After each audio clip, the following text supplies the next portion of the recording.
Trey Trainor joining us, commissioner at the Federal Election Commission, joining us live here. Trey, good to see you, and thank you for coming on. Great, thanks for having me. Absolutely concerning, an understatement, to see something like this and stories like this we've seen thus far, as reported by authorities and seen on video. For those that may have been in that area, they put their ballot, they trusted that box, they put it in there. There was some preventative system that did not work. How would they go about knowing that their ballot counted as everyone's should? Well, my understanding from the investigation thus far is that the elections administrators are trying to identify the ballots that were damaged and contacting those voters. But obviously, if you used that ballot box, you should reach out to the election administrator in the county and make sure that your ballot is, in fact, in possession of the county and is being used. Yeah, because again, we aren't even at Election Day, and now we're covering, at least in this instance, an issue having to do with ballots. Police say that there's a suspect who appears to have been driving a Volvo. They claim all the incidents are related.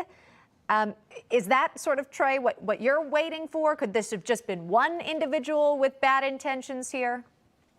Well, I know the FBI is investigating what happened in Washington and Oregon and say that those items are in fact related, but this is something that we've seen happen across the country. We also saw a ballot box in Arizona that was set on fire. So this seems to be a coordinated effort, I think, across the country to target these ballot boxes. And it's really a reason for people to think about how they're casting their ballots and when they're casting their ballots. It's good that this was done early and that individuals are able to go in and make corrections. And I think that's a good reason why people should, in fact, vote early so you can avoid any type of problems that exist.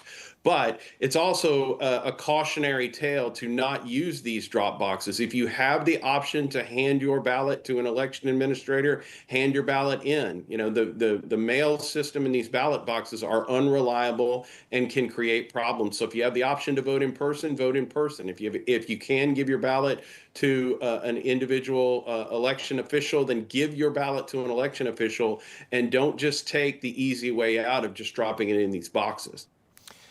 Yeah, and this goes on to your point, Trey. Officials in Oregon urging voters to stay engaged with the election, including Multnomah County Chair Jessica Vega Peterson, who says this event should not deter them. Here's that moment. Please do not let today's incidents or anything that happens between now and Election Day to keep you from expressing yourself with your vote.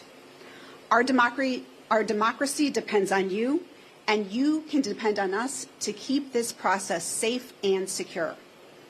The best thing you can do to support our elections workers is to vote early. So please keep those ballots rolling in. Yeah, so again, voting early and obviously making sure that each and every legal citizen has the right to vote in this election. It doesn't appear, at least at this moment in the investigation, that this there's party affiliations were targeted, but there is obviously that concern of keeping elections safe and secure and keeping your vote specifically secure. When you look at this, looking at future elections down the road, should there be changes? Could there be other measures taken? Oh, absolutely, there should be changes. I mean, mail-in balloting is always rife for all sorts of fraud and abuse. And I mean, this is just one element of it, of what can happen on the back end of the ballots being cast. But we've seen and heard of all of the problems that are created with ballots on the front end and the fraud that's created. So all of these states that use mail-only ballots need to look at their systems and get back to some system that allows for checks and balances on the system. We don't know the motive yet of these individual acts. I'm sure that the FBI and the local law enforcement will ultimately get to what the motive is. But I hope that these are prosecuted as terrorist acts, because the fact that an election administrator has to come out and say, don't let this deter you from voting, really speaks to the terroristic activity that this really is. All right. That is Trey Trainor joining us, Commissioner on the Federal Election Commission, joining us with his insight and analysis ahead of Election Day. Trey, thank you for coming on this morning. Thank you. Information. Truth is freedom. Is Newsmax. It's real news for real people.